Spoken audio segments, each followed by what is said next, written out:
حول ولا قوة إلا بالله العلي العظيم. أعوذ بالله من الشيطان الرجيم. بسم الله الرحمن الرحيم. الحمد لله رب العالمين بارئ الخلائق أجمعين، والصلاة والسلام على أشرف الأنبياء والمرسلين، شفيع المذنبين ورحمة للعالمين، سيدنا ونبينا وحبيب قلوبنا وطبيب نفوسنا مولانا أبي القاسم محمد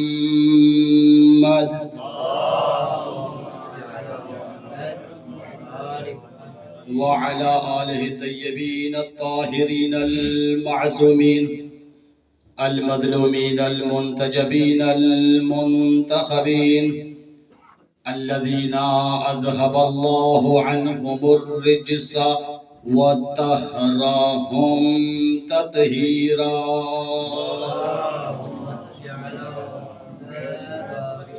ولعنة الله على أعدائهم أجمعين من يوم عداوتهم إلى قيام يوم الدين وبعد يوم الدين.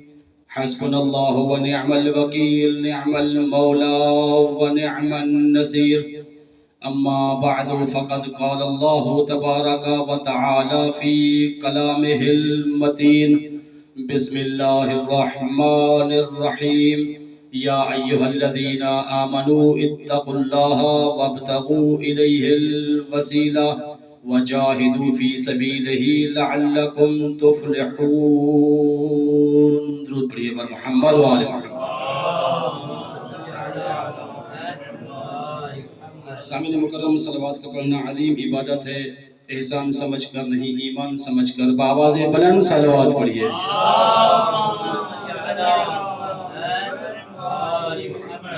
درمیان میں کافی جگہ خالی ہے، اگر ممکن ہو تو تھوڑا سا آگے آ جائیں، ایک گلدستے کی شکل میں بیٹھیں تاکہ بڑے لطف کے ساتھ آپ سے گفتگو کی جائے. صلوات پڑھتے ہوئے تھوڑا تھوڑا آگے آ جائیے.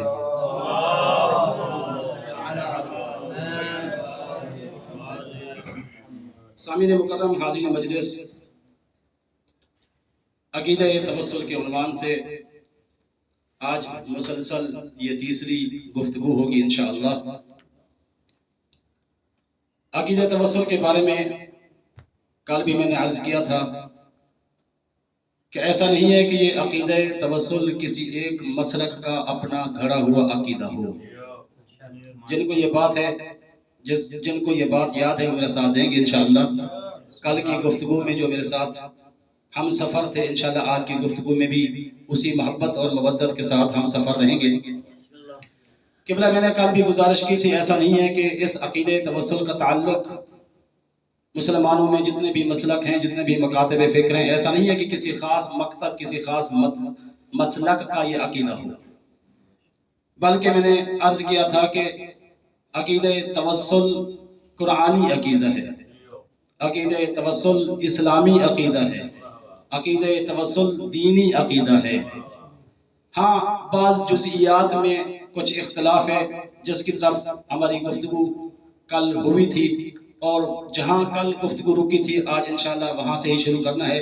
اب جو احباب کل موجود تھے ان کے لیے گفتگو کو رابط دینے کی ضرورت تو نہیں ہے، لیکن جو آج اس گفتگو کے سلسلے میں، اس سفر میں جو آج شریک ہوئے ہیں، ان کے لیے تھوڑا سا ربط بیان کرنے کے لیے عرض کر دوں کہ ہماری گفتگو کل اس نقطے پہ اختتام پذیر ہوئی تھی کہ علماء متکلمین نے عقیدہ توسل اور وسیلے کی 3 قسمیں ذکر کی ہیں. پہلی قسم یہ ہے التوسل بالدعاء، دعا کے ذریعے تقرب الہی حاصل کرنا. دوسری قسم یہ بیان کی گئی ہے التقرب بالعمل الصالح، صالح اور نیک اعمال کے ذریعے تقرب الہی حاصل کرنا. اور وسیلے کی تیسری قسم ہے التوسل بالاشخاص یا التوسل بالازواج، جسے توسل شخصی کہا جاتا ہے. سامعین مکرم، ان قسموں کی وضاحت کرنے کی ضرورت نہیں ہے، اس لیے کہ آپ جانتے ہیں توسل بالدعا یعنی دعا کے ذریعے توسل کرنا. اب جس مسلک کے پاس جو دعا ہے اسی دعا کے ذریعے توسل کرے گا. اب جن کے پاس دعائے توسل ہے، دعائے توسل پڑھ کے وہ توسل کرے گا. جن کے پاس دعائے ندبہ ہے وہ اسی دعائے ندبہ کے ذریعے اپنے زمانے کے امام سے توسل کرے گا. جن کے پاس امیر المومنین کی تعلیم کردہ دعائے کمیل جیسی دعا موجود ہے وہ اسی دعا کو پڑھ کر تقرب الہی حاصل کرتا ہے. اسی طرح قبلہ یہ جو توسل بالعمل الصالح، اس سے کیا مراد ہے؟ یعنی وہ عمل جو صالح اور نیک عمل ہے. جیسے نماز ایک عمل ہے، نماز ایک عمل ہے، اس عمل کے ذریعے تقرب الہی حاصل کرنا. روزہ ایک عمل ہے، زکوٰۃ ایک عمل ہے، جہاد ایک عمل ہے، احسان کرنا ایک عمل ہے، صدقہ دینا یہ ایک عمل ہے، سچ بولنا بھی ایک عمل ہے، سچوں کو ماننا بھی ایک عمل ہے. التوسل بالعمل الصالح، اعمال صالحہ کے ذریعے تقرب الہی حاصل کرنا. تیسری قسم التوسل بالازواج، اور کل میں نے اشارتاً کہا تھا کہ یہ جو 3 قسمیں ہیں توسل کی، اگر پہلی قسم کو دیکھا جائے التوسل بالدعا، تو کائنات میں کوئی ایک مسلمان بھی ایسا نہیں ہے جو توسل بالدعا کا منکر ہو. توسل بالعمل الصالح، کائنات میں کوئی ایک فرد بھی ایسا نہیں ہے جو توسل بالعمل الصالح کا منکر ہو. لیکن جب بات آتی ہے تیسری قسم کی، توسل شخصی کی جب بات آتی ہے، جب علی کو وسیلہ بنانے کی بات آتی ہے، جب حسن کو وسیلہ بنانے کی بات آتی ہے، جب حسین کو وسیلہ بنانے کی بات آتی ہے، جب عباس کو وسیلہ بنانے کی بات آتی ہے، جب اصغر کو وسیلہ بنانے کی بات آتی ہے، جب ایسی شخصیات کو، ایسی ہستیوں کو وسیلہ بنانے کی بات آتی ہے، کچھ مفتی اپنی بلوں سے باہر آ جاتے ہیں، ان کے پیٹ میں عقیدت کا مرور ہونا شروع ہو جاتا ہے اور شرک کے فتوے لگانا شروع کر دیتے ہیں. مجھے تو اتنا سمجھ آئی ہے وہ شرک اس لیے سمجھتے ہیں اگر ان کے پاس اصغر جیسا وسیلہ ہو تو مانے، جن کو وہ مانتے ہیں ان میں وسیلہ بننے کی صلاحیت ہو تو توسل شخصی کو مانے. قبلہ لیکن ان میں سے اکثر اہل بیت کو مانتے ہیں، اس لیے وہ توسل شخصی کو بھی مانتے ہیں. اس تیسری قسم توسل شخصی، کچھ لوگ ہیں جو اس کے منکر ہیں، اس کا انکار کرتے ہیں، بلکہ اس کو شرک اور بدعت اور کفر سمجھتے ہیں. قبلہ آج کی اس مختصر سے نشست میں انشاءاللہ کوشش رہے گی کہ جو توسل شخصی کا منکر ہے اس کی دلیل کیا ہے. ظاہر ہے مدرسہ علمیہ حیدریہ کے اس عزا خانے سے عقیدہ توسل پہ جب گفتگو ہو رہی ہے، اور یہ عقیدہ توسل شیخ جاوید کا کوئی ذاتی عقیدہ تو ہے نہیں. اس فرش عزا پہ جتنے احباب بیٹھے ہیں اگرچہ اکثر ایسے ہیں جو مجھ سے بہتر انداز میں اس عقیدے کو سمجھتے ہیں، لیکن آپ کا حسن ظن ہے کہ آپ نے مجھے اپنے سامنے بچھا دیا اور ٹوٹے پھوٹے لفظوں پہ تیسرا دن ہے گزارا کر رہے ہیں. ایک صلوات پڑھیے بر محمد و آل محمد.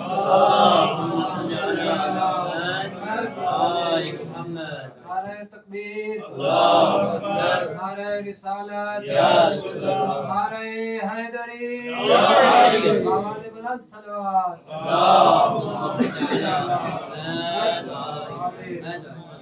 قبلہ حیدر صاحب آج دیکھنا ہے قبلہ حافظ صاحب جو توسل شخصی کا منکر ہے اس کی دلیل کیا ہے. قبلہ میں نے ٹیلی ویژن پہ مفتی کو دیکھا، اسی عقیدہ توسل شخصی کی نفی کرتے ہوئے اس نے ایک دلیل پیش کی. ہو سکتا ہے آج کی یہ مختصر سا وقت اسی دلیل پہ ہی گزر جائے. اگر کچھ گنجائش رہی وقت میں تو انشاءاللہ باب الحوائج حضرت علی اصغر کا ذکر کرنا ہے، چونکہ آج ان کے ذکر، ان کے مصائب کو بیان کرنے کا حکم ہوا ہے.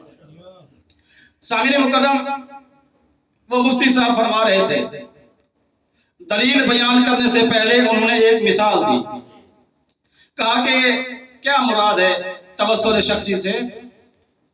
یعنی پروردگار عالم سے اگر کوئی انسان اپنی حاجت طلب کرنا چاہے تو وہ ڈائریکٹ، یعنی وہ کہہ رہا تھا جو توسل شخصی کے قائل ہیں وہ کیا کرتے ہیں، اگر کوئی انسان پروردگار عالم سے اپنی کوئی حاجت طلب کرنا چاہے تو وہ ڈائریکٹ اللہ سے رابطہ نہ کرے بلکہ کسی کو وسیلہ بنا کر اللہ سے کچھ مانگے۔ کہا کہ لوگ جو توسل شخصی کرتے ہیں یہ توسل شخصی ہے، اور مثال دی۔ مثال اس نے جو دی انہی لفظوں کو نہیں دہراتا، اپنے لفظوں میں اس کی مثال ذکر کروں۔ قبلہ مثلا اس منبر پہ ٹیشو رکھے ہوئے نہیں ہیں، جبکہ سید صابر میرے سامنے بیٹھے ہیں، اگر میں ڈائریکٹ ان سے کہہ دوں، چونکہ یہی کر سکتے ہیں، میں ان سے کہہ دوں شاہ جی ٹیشو نہیں ہے، ٹیشو رکھوا دیجئے یا رکھ دیجئے، اب کام میرا ہے، حاجت میری ہے، اور میری حاجت روائی سید کر سکتا ہے۔ کہا کہ یہ کیسے معقول ہے؟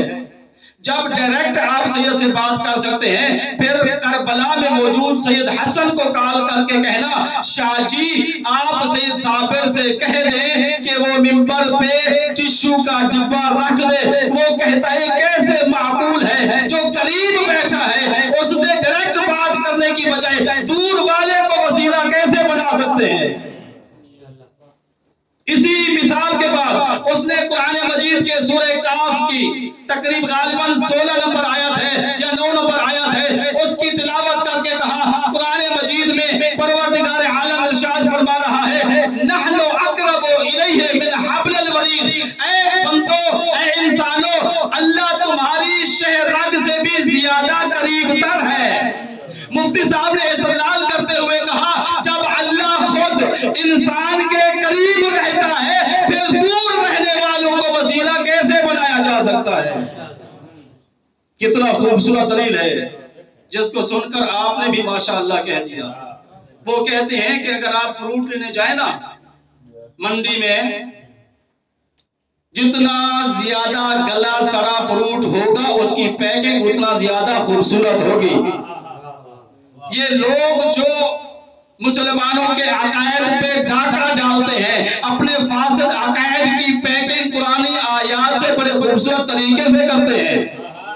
یہی وجہ ہے کہ ہمارا جوان جب ان مفتیوں کی گفتگو سنتا ہے ان کی باتوں میں آ جاتا ہے کہ قرآن سے استدلال کر رہا ہے، لیکن اسے نہیں معلوم جو نجف ارشد کی سرزمین پہ بیٹھے ہیں وہ کسی کی رٹی رٹائی باتیں نہیں کرتے بلکہ ڈائریکٹ علی ابن ابی طالب کی تحلیل سے علم کی خیرات لیتے ہیں اور ایسے مفتیوں کا منہ بند کرتے ہیں۔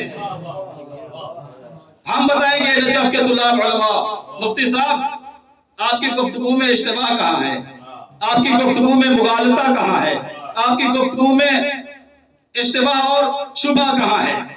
آمادہ ہیں جواب سننے کے لیے؟ اگر آماد ہے، جتنا آماد ہے اتنا بلند آواز سے صلوات پڑھیے۔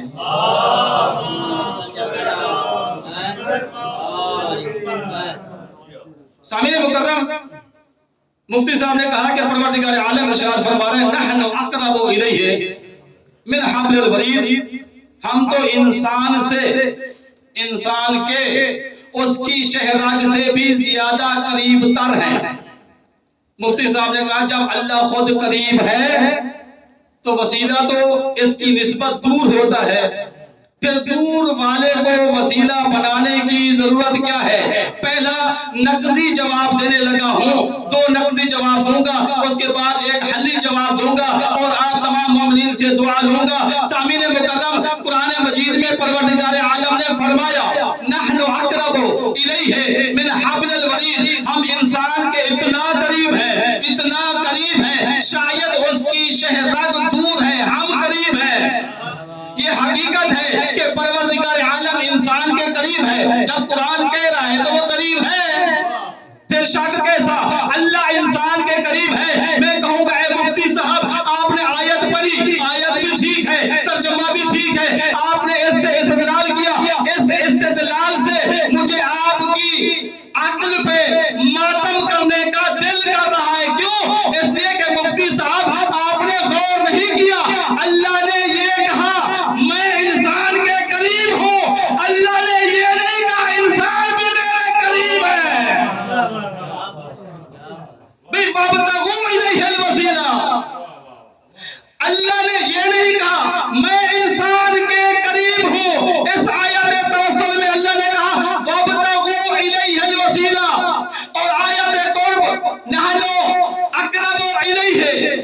دونوں میں لفظ الیہ آیا ہے حافظ صاحب، وابتغوا الیہ الوسیلہ، نحن اقرب الیہ، دونوں میں فرق دیکھیے گا۔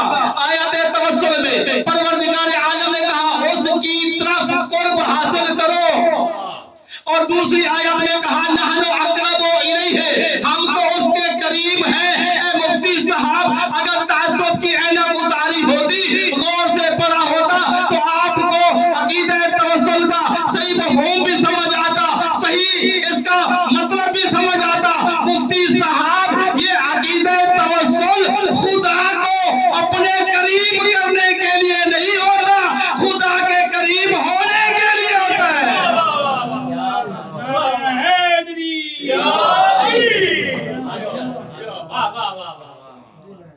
نحن اقرب الیہ، بھئی اللہ قریب ہے۔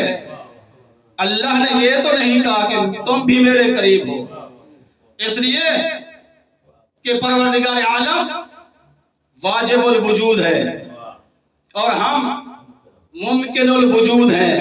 یہ قرب اور بعد کی صفت ممکن کی ہے، واجب کی نہیں ہے۔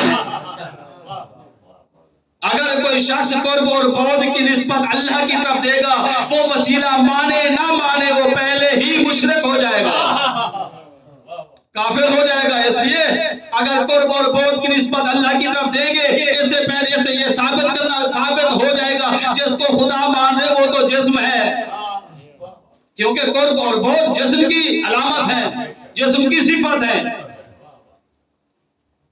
قریب اور دور وہ نہیں، انسان اللہ کے قریب ہوتا ہے یا انسان اللہ سے دور ہوتا ہے۔ اس لیے کہ جب انسان گناہ کرتا ہے، یہ گناہ انسان کو خدا سے دور کر دیتے ہیں۔ جھوٹ بولتا ہے، یہ جھوٹ انسان کو خدا سے دور کر دیتے ہیں۔ چغلی کرتا ہے، یہ چغلی انسان کو خدا سے دور کر دیتی ہے۔ جب یہ ظلم کرتا ہے، یہ ظلم انسان کو خدا سے دور کر دیتا ہے۔ جب جھوٹ بولتا ہے، جھوٹ کی وجہ سے دور ہو جاتا ہے۔ جب غیبت کرتا ہے، غیبت کی وجہ سے خدا سے دور ہو جاتا ہے۔ جب شراب پیتا ہے، اس شراب نوشی کی وجہ سے انسان خدا سے دور ہو جاتا ہے۔ جب یہ برائیاں کرتا ہے تو ان برائیوں کی وجہ سے انسان خدا سے دور ہو جاتا ہے۔ اس لیے اللہ نے واضح پیغام دے دیا سورہ کہف میں، نحن اقرب الیہ من حبل الورید۔ اے انسان، میں تو تیری فطرت میں ہوں، میں تو تیری تقویر میں ہوں، میں تو تیری تخلیق میں ہوں، میں تو کبھی بھی تجھ سے دور ہوا ہی نہیں۔ ارے تو ہے جو گناہوں کی وجہ سے مجھ سے دور ہو گیا ہے۔ اب اگر فرصت ملے، میرا خیال آ جائے، پھر ایک کام کرنا۔ کون سا کام کرو؟ وابتغوا الیہ الوسیلہ، گناہ لے کر میرے پاس نہ آنا، علی جیسی ہستی کو وسیلہ بنا کے آ جانا۔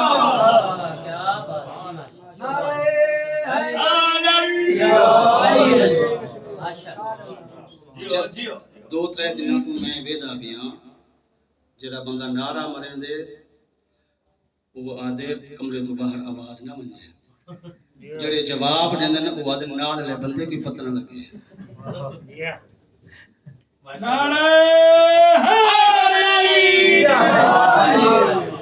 جبکہ جو جوان علی میں علی کے فضائل سن رہا ہو، اس کے نعروں کی آواز بھی علی تک پہنچنی چاہیے اور جواب کی آواز بھی علی تک پہنچنی چاہیے۔ ساری تے گواہیاں تک نہیں پڑھتی، صلوات پڑھیے بر محمد والے۔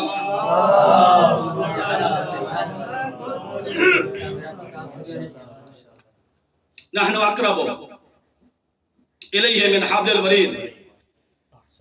مفتی صاحب نے کیا کہا؟ نقصی جواب کی طرف آ رہا ہوں۔ انشاءاللہ یہ گفتگو آپ پہ بوجھل نہیں گزر رہی،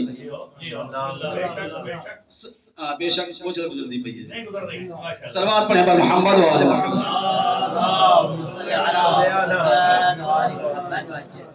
سامعین مکرم، نقصی جواب ایک اور۔ پہلے تو ہم نے جواب دیا مفتی صاحب آپ کو اشتباہ ہوا ہے۔ آپ نے کہا جو قریب ہو، پہلے سے قریب ہو، اس کے قریب ہونے کے لیے دور والے کو وسیلہ کیوں بنائیں؟ تو ہم نے گزارش کی اللہ انسان کے قریب ہے، لیکن انسان تو اللہ کے قریب نہیں ہے۔ اگر جو علماء کرام بیٹھے ہیں توجہ کریں تو اگلی بات کروں۔ قبلہ میں نے عرض کی عقیدہ توسل کی 3 قسمیں ہیں: توسل بالدعا،